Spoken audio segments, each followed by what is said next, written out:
Muslim man dies and returns with a shocking truth about Christianity. My name is Ahmed, and for as long as I can remember, my life has been deeply rooted in the teachings of Islam. Born into a devout family, faith wasn't just a part of life. It was the foundation of everything. 5 times a day, I would bow in prayer, reciting the verses of the Quran with reverence. The mosque became my sanctuary, a place where I sought peace and guidance. I took pride in my devotion, believing my dedication to Allah and the principles of Islam would lead me to eternal salvation. The Quran and the teachings of the Prophet Muhammad shaped my understanding of the world. I studied the hadiths, memorized key surahs, and turned to Islamic scholarship for answers to life's deepest questions. My days followed a steady rhythm, with a sense of purpose rooted in knowing I was walking the straight path, as the Quran described. Yet even in the midst of my unwavering faith, moments of doubt crept in, quiet, fleeting thoughts that I couldn't ignore. Late at night, I would lie awake, questioning the nature of God and salvation. The Quran spoke of deeds being weighed on the day of judgment. But what if I hadn't done enough? What if, despite my efforts, my sins outweighed my good deeds? Though these thoughts were quickly buried under prayer and study, they lingered in the shadows of my mind. I had always respected other religions and found theology fascinating, especially Christianity. However, I viewed Christianity as flawed. The idea that Jesus could be the Son of God seemed incomprehensible to me. Jesus was a prophet, respected, revered, but still a man. The concept of the Trinity felt baffling, and the notion of salvation through grace alone appeared to undermine the importance of effort and accountability. Confident in my beliefs, I often debated Christians, quoting the Quran and challenging what I saw as inconsistencies in the Bible. My faith felt unshakable, and I prided myself on defending Islam with clarity and logic. But beneath this certainty, those quiet doubts remained. Everything changed during a visit to see my family in another city. That day began like any other. I woke early for Fajr prayer, recited my usual supplications, and spent the morning discussing theology with my younger brother. By afternoon, I felt a slight discomfort in my chest, something I brushed off as nothing serious. But by evening, the discomfort turned into a sharp, stabbing pain that made it hard to breathe. "We're going to the hospital," my brother said firmly, grabbing his keys. I protested, as I always did when it came to medical issues. "It's probably just indigestion," I said. "I'll be fine." But the pain didn't subside. By the time we reached the emergency room, I could barely stand. Doctors quickly ran tests, their expressions growing more serious by the minute. Within an hour, I was lying on a hospital bed, hooked up to machines. They explained I was having a severe heart attack. A heart attack? At my age? It didn't make sense. I'd always taken care of myself, eating right, exercising, praying regularly. How could this be happening? Fear consumed me as I thought of my family, my life, and the prayers I hadn't yet offered. Was this how it would all end? Was I about to meet my Creator, unprepared and uncertain? As the doctors worked to stabilize me, my chest felt like it was being crushed. Each breath grew more labored. Whispers of the Shahada, La ilaha illallah Muhammadur Rasulullah, escaped my lips, desperate to cling to the faith I believed would save me. Darkness enveloped me. And then there was nothing. No pain, no sound, no light, just silence. But deep within that silence, I felt something, a presence, an overwhelming sense that this wasn't the end. Suddenly the darkness shifted. My world faded entirely, leaving behind a faint trace of anticipation, as if I stood on the edge of an unknown journey. When I opened my eyes, or at least I thought I did, I wasn't in my body anymore. It was the strangest sensation. I was weightless, floating. Below, I saw myself lying on the hospital bed, surrounded by doctors and nurses working frantically. The machines beeped erratically, and my chest rose and fell shallowly. My brother stood nearby, his face pale, his hands gripping the edge of a chair so tightly that his knuckles turned white. I tried to speak, to call out to my brother, to tell him I was still there. But no sound came from me. In fact, I wasn't sure I even had a mouth in this strange form. The absence of pain was a relief, yet it came with an odd sense of detachment. It felt like I was tethered to a different reality, observing everything but unable to interact. What is happening, I thought, my mind racing. Am I dead? The thought sent a chill through me. My faith had always taught me that after death, the soul would be judged. Its deeds weighed, its fate decided. But this wasn't what I had imagined. There were no angels, no familiar scenes of judgment, just me, floating above my body, caught in a liminal space between confusion and eerie stillness. And then I saw it. A light. It wasn't like any light I had ever encountered. It wasn't blinding or harsh. Instead, it radiated an intense purity that seemed to pierce straight through me. The light pulsed softly, growing brighter with each moment, as though it were alive. It wasn't coming from the hospital room, but from somewhere beyond, distant, yet profoundly close. I felt its pull immediately. It was irresistible, reaching into the very core of what I was in this moment. I hesitated, torn between the familiar reality of my hospital room and the undeniable magnetism of the light. Every instinct told me to resist, to hold on to what I knew, but the light had a presence, a call, not of words but of a profound feeling I couldn't explain. The sounds of the monitors, the frantic voices of the doctors, even the sight of my brother, all of it began to dissolve, replaced by the vast, all-encompassing brightness. It felt as though I were being drawn through a tunnel, the light growing closer and closer. At first, I tried to resist, but the pull wasn't forceful or violent. It was gentle, yet completely undeniable. As I moved toward the light, a new sensation filled me, warmth. But it wasn't the warmth of the sun or a comforting embrace. It was deeper, more profound, penetrating to the very essence of my being. It soothed me, yet it carried a power that was humbling and awe-inspiring. What is this? I wondered. Where am I going? Fear gripped me, a fear of the unknown. My entire life I had been taught to trust in the Quran, in the teachings of Islam, in what came after death. But this wasn't part of any scripture I had studied. The light didn't fit into the framework of my understanding, and that terrified me. Yet despite my fear, a part of me couldn't deny the pull of the light. It wasn't just calling me, it was inviting me. Deep down, I knew this was no ordinary experience. This was something divine, something that would upend everything I thought I knew. As I moved closer, the warmth intensified, and the light enveloped me completely. For the first time, I felt something I had never known before. Peace. It was absolute, all-encompassing. Every worry, every doubt, every fear melted away, leaving me with nothing but a sense of pure, unshakable serenity. But even as peace filled me, I couldn't shake the sense that something extraordinary was about to happen. This wasn't just an experience, it was a moment of reckoning, a turning point for my very existence. The light wasn't just a destination, it was a doorway, and I was standing on the threshold. For a brief moment, I hesitated. I felt unworthy, unprepared. What lies beyond? What's waiting for me?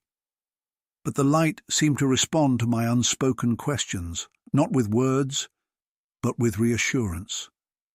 Taking what felt like a deep breath, I stepped into the light. In that moment, everything transformed. The warmth I had felt before now wrapped around me fully, saturating my very being with a sense of love and peace that was overwhelming. The brightness wasn't just light.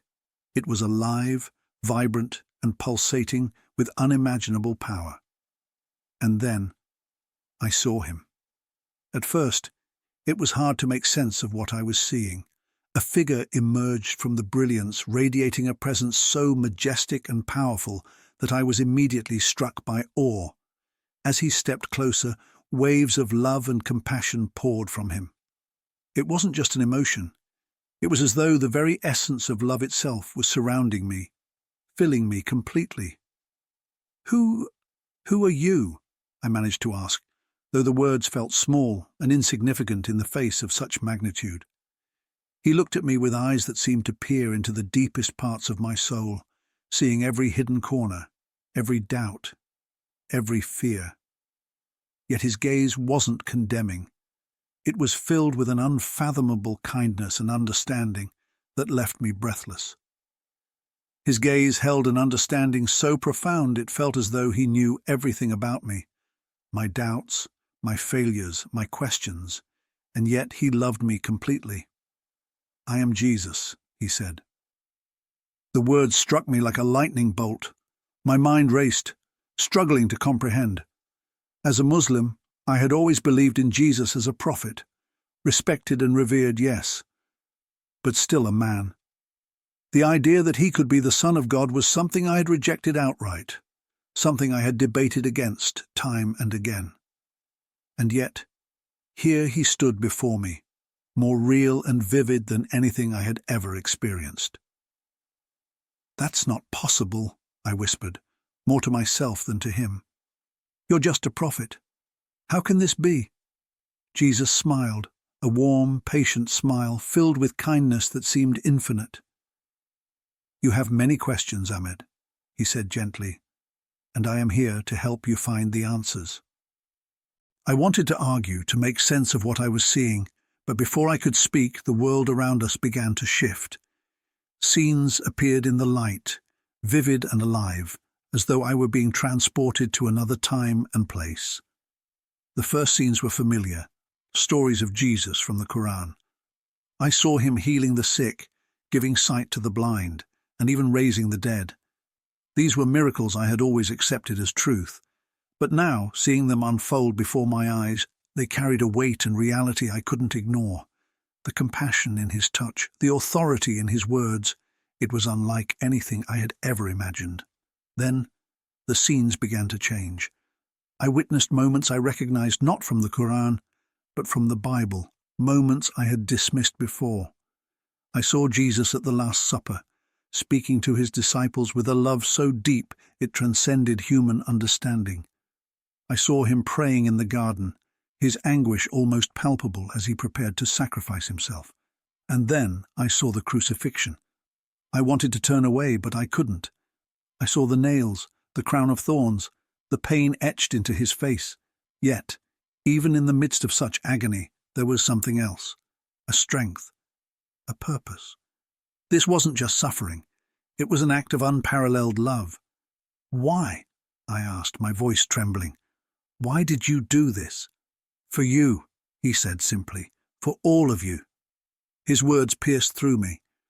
My understanding of salvation had always been tied to deeds, to earning favor through actions. The idea that someone would willingly take on the burden of humanity's sins out of pure love was almost too much to comprehend. The scenes shifted again. This time, passages from the Quran and the Bible appeared side by side. Jesus pointed to prophecies in the Quran, passages I had read countless times but never truly understood. They spoke of the Messiah, of salvation, of a light to the nations, and then he showed me their fulfillment in the Bible. Every prophecy pointed to him. How could I not see this? I asked, my voice heavy with emotion. How did I miss the truth? "You were searching, Ahmed," Jesus said, his voice gentle. "And now you have found it." Tears streamed down my face as his words sank in. Everything I had believed, everything I had clung to, was being turned upside down. Yet, amidst the turmoil, I felt an unmistakable clarity. It was as though the puzzle I had been trying to piece together my entire life was finally coming together. "There is more to see," Jesus said, his eyes filled with compassion. "Will you come with me?" I nodded, though my mind was still spinning. I didn't know what lay ahead, but I knew one thing: my life would never be the same. As Jesus extended his hand toward me, the light around us expanded, enveloping everything. Suddenly I felt weightless, as though being carried to a new realm. I wasn't afraid. I trusted him, even though I couldn't fully grasp what was happening.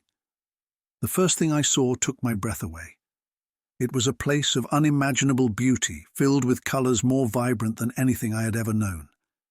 The air itself seemed alive, humming with peace, joy, and harmony. There was no pain, no suffering, no sadness, only love, pure and overwhelming.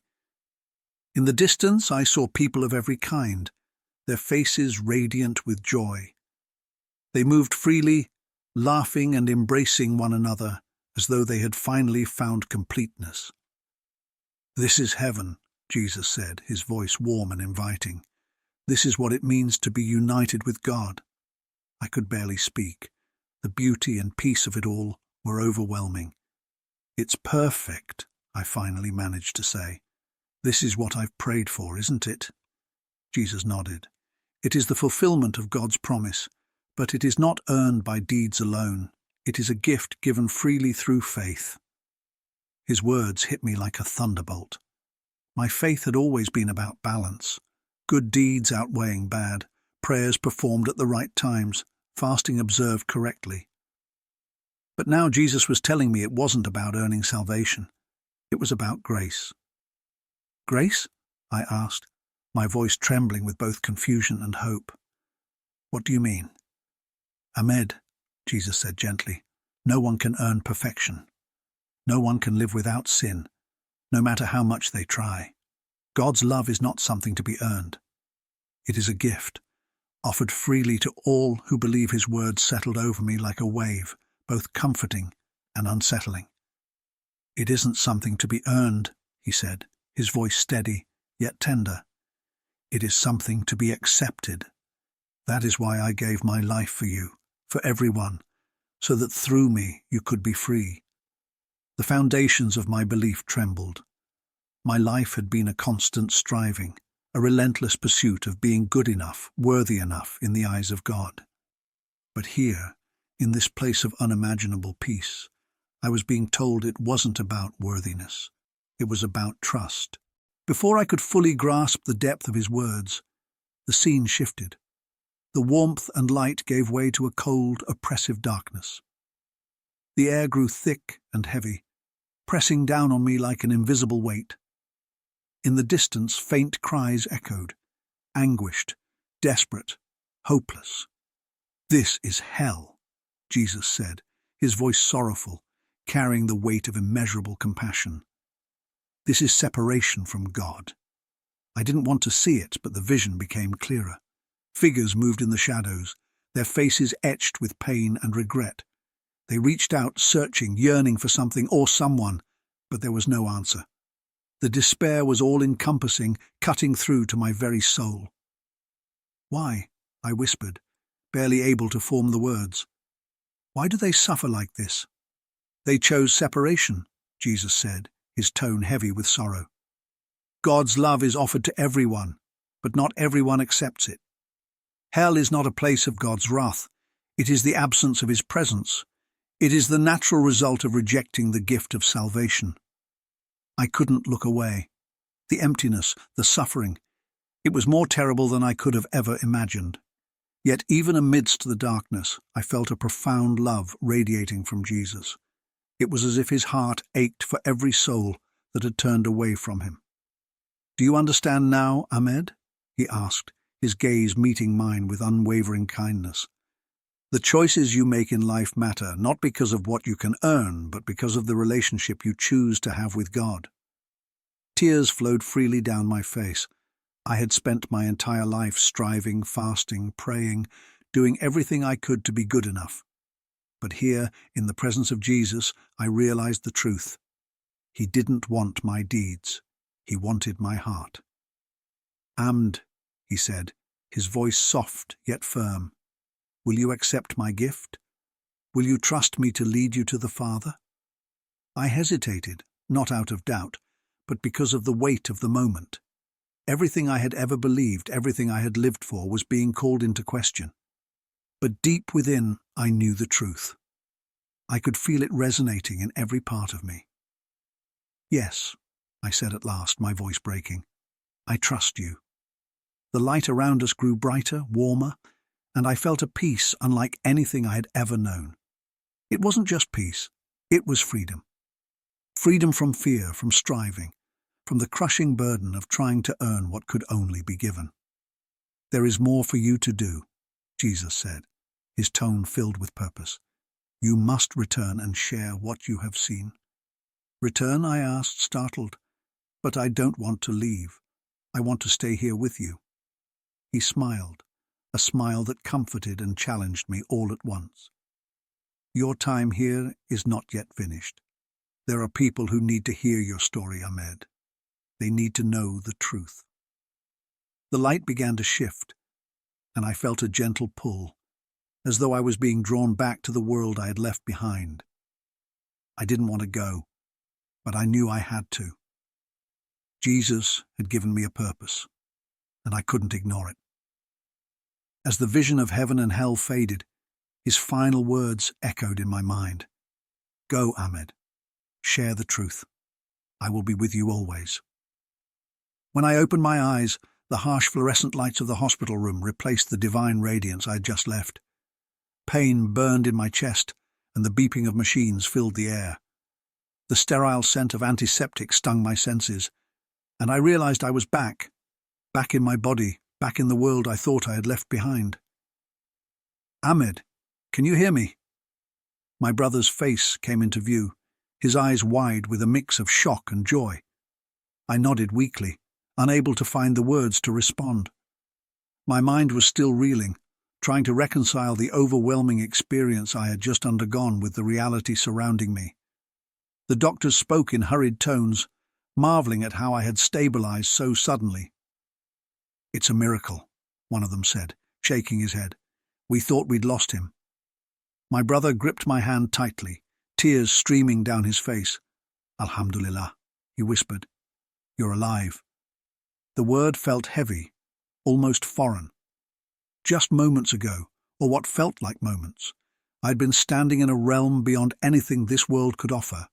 I'd seen the face of Jesus. I'd heard his voice, felt his love, and accepted his call. And now I was here again, in a fragile, broken world that suddenly seemed so small. I didn't know how to begin explaining what had happened, but one thing was clear. I had a story to tell, a truth to share, and I would not remain silent. My family stayed close, their relief evident in every glance, every touch. But inside, I was battling a storm of emotions. What had I just experienced? How could I reconcile it with everything I had believed my entire life? Jesus wasn't just a prophet, that much was clear. He was something so much more. But what did that mean for me, for my faith, my family, my community? The weight of it all felt suffocating. Late that night, when the hospital was quiet and my family had gone home to rest, I lay staring at the ceiling. I replayed every moment of the encounter in my mind, the light, the love, the visions of heaven and hell, and Jesus' words. They were so vivid, so undeniable. Yet fear gnawed at me. What would happen if I spoke about this? My family had always been devout, deeply rooted in their heritage and beliefs. How could I tell them that everything we had been taught might not be the full truth? I closed my eyes, seeking sleep, but instead I saw his face again, kind, loving, patient. His words echoed in my mind. Go, Ahmed. Share the truth. I will be with you always. The thought was both comforting and terrifying. Over the following days, as my body recovered, my mind raced. I couldn't ignore what I had seen, but I wasn't ready to talk about it. Not yet. I needed clarity, answers, something to help me make sense of it all. One afternoon, when I was finally alone, I reached for my phone and began searching. I didn't even know where to start, but I found myself reading about Jesus in ways I never had before. I read about his teachings, his miracles, his sacrifice. I read about grace, a concept that had felt so foreign during my encounter, but now seemed like a lifeline. For the first time in my life, I opened a Bible. It felt strange, almost forbidden. But as I read, I couldn't stop. The words seemed to leap off the page, resonating with everything I had experienced. It was as if the book was alive, speaking directly to my soul. Passages from the Quran that had once puzzled me suddenly made sense. Prophecies I had overlooked or misunderstood became clear. But with every revelation, the weight of my decision grew heavier. I couldn't keep this to myself forever. I had been called to share the truth, but the thought of doing so filled me with dread. How would my family react? My community? My entire identity had been built on being a devout Muslim. What would they think if I told them I had encountered Jesus and accepted him as the Son of God? One night the burden became too much to bear. I couldn't face it alone. I needed to talk to someone I trusted, someone who might understand. My brother's face came to mind. We had always been close, and while I knew he might struggle to believe me, I also knew he loved me enough to listen.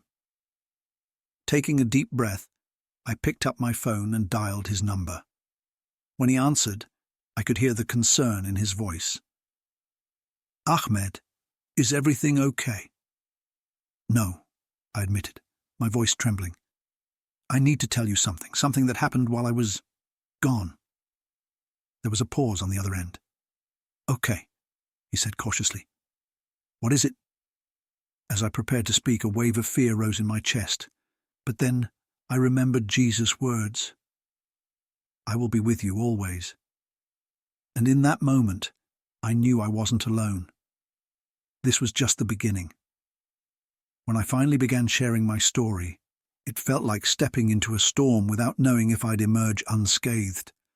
I started small, confiding in my closest friend, Hassan. He had always been my sounding board, the one I trusted with even my deepest struggles.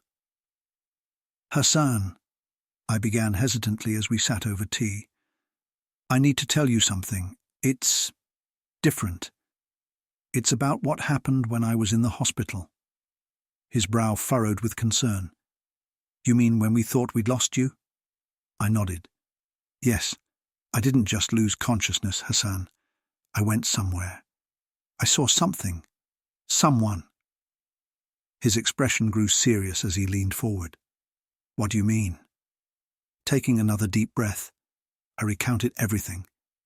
The out-of-body experience, the light, meeting Jesus, and the vivid visions of heaven and hell. I told him about Jesus' words, his explanation of grace and salvation, and his invitation to follow him. When I finished, there was a long silence. Hassan stared at me, his face a mix of shock, disbelief, and something I couldn't quite identify. "Ahmed," he said at last, his voice quiet but firm. "You've always been a man of faith, a man who seeks truth. But this, it's hard to believe. Are you sure it wasn't just a dream? The mind can do strange things under stress." "I've thought about that," I said, my voice steady. "But this wasn't a dream, Hassan. It was more real than anything I've ever experienced. I felt his presence. I saw heaven. I saw hell.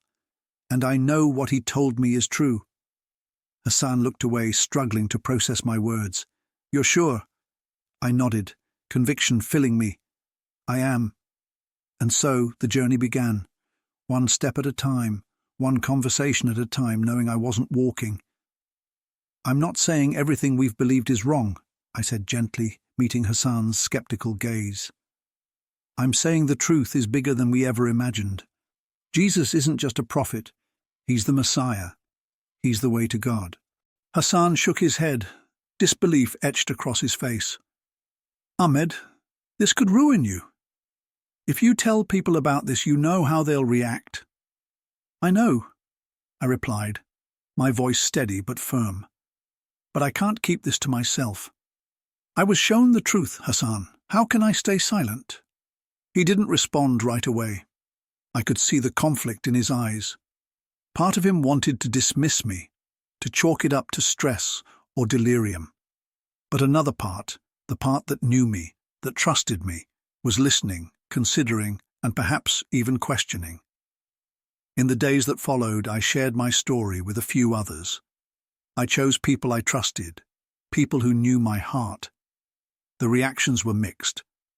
Some, like Hassan, were skeptical but concerned. Others were dismissive, unwilling to entertain the possibility of what I had experienced.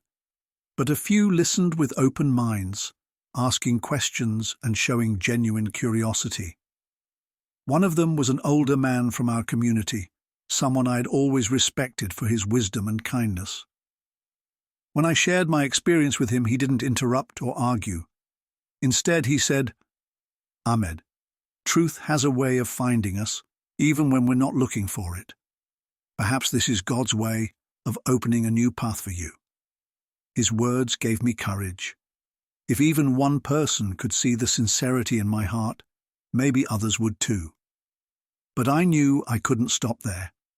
Jesus had told me to share the truth, and I felt a growing conviction to do so publicly, no matter the cost.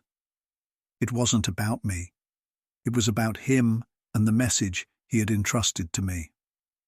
One evening I gathered a small group of family, friends, and a few curious strangers.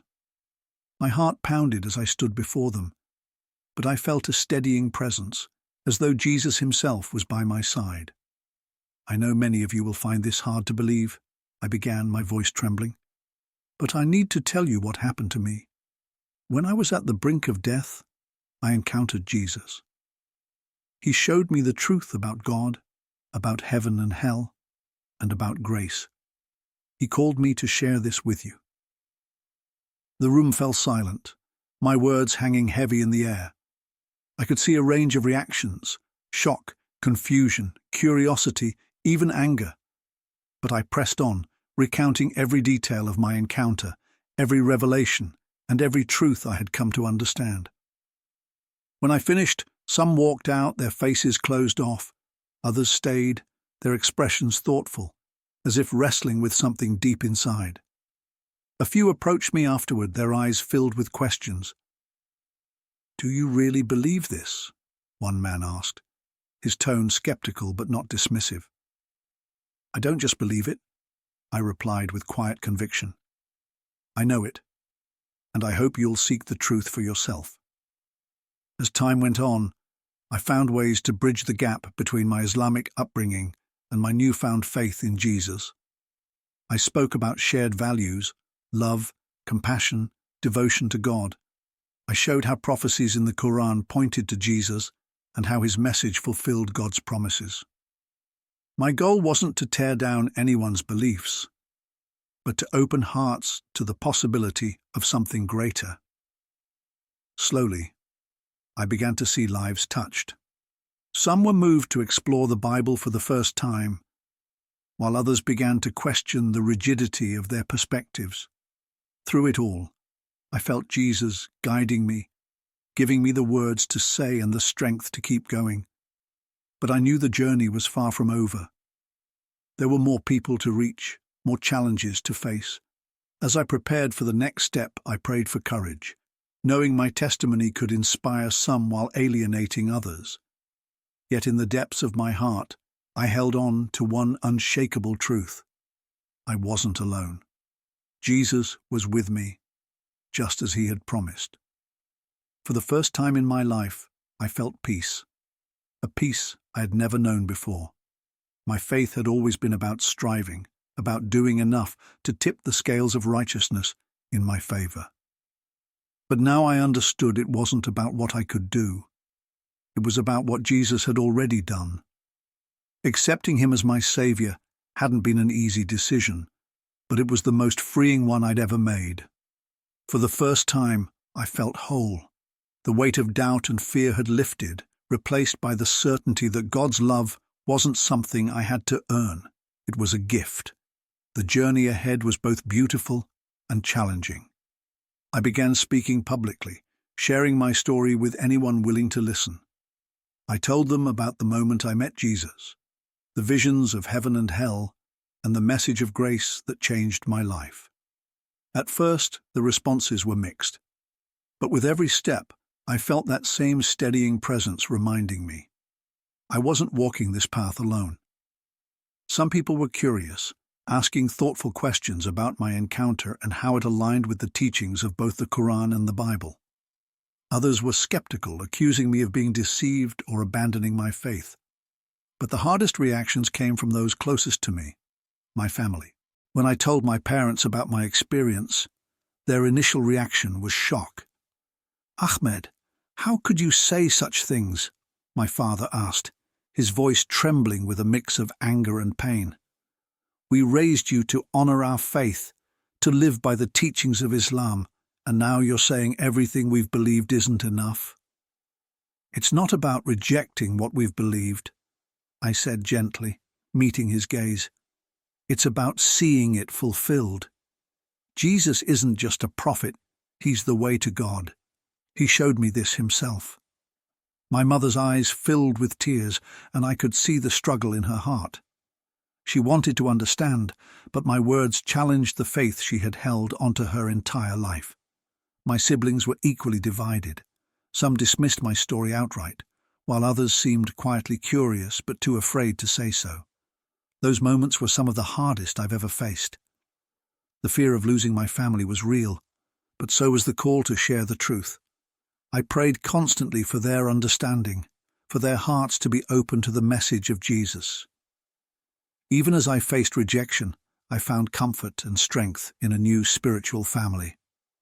A local church welcomed me with open arms, their warmth and encouragement helping me navigate the challenges of this new path. They didn't see me as someone who had abandoned one faith for another. They saw me as a brother in Christ, someone who had been found by grace.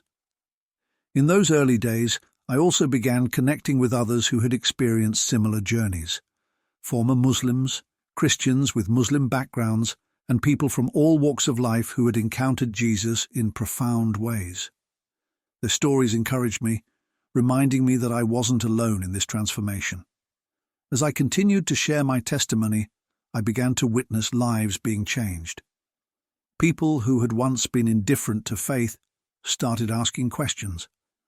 Others who had been rigid in their beliefs began considering the possibility that Jesus was more than just a prophet. And some, like me, took a leap of faith to accept him as their savior. One of the most powerful moments came when my younger brother, who had initially dismissed my story, came to me late one night. "Ahmed," he said quietly, "I've been thinking about what you said about Jesus, about grace. I don't know if I believe it yet, but I want to learn more." Tears filled my eyes as I hugged him. "That's all I ask," I said softly. "Seek the truth. Jesus will meet you there." As my journey continued, I found ways to use my unique background to build bridges between Islam and Christianity. I spoke about shared values, love, devotion, and the pursuit of truth. I highlighted prophecies and teachings in the Quran that pointed to Jesus as the Messiah, showing how the two faiths were connected in ways many had never considered.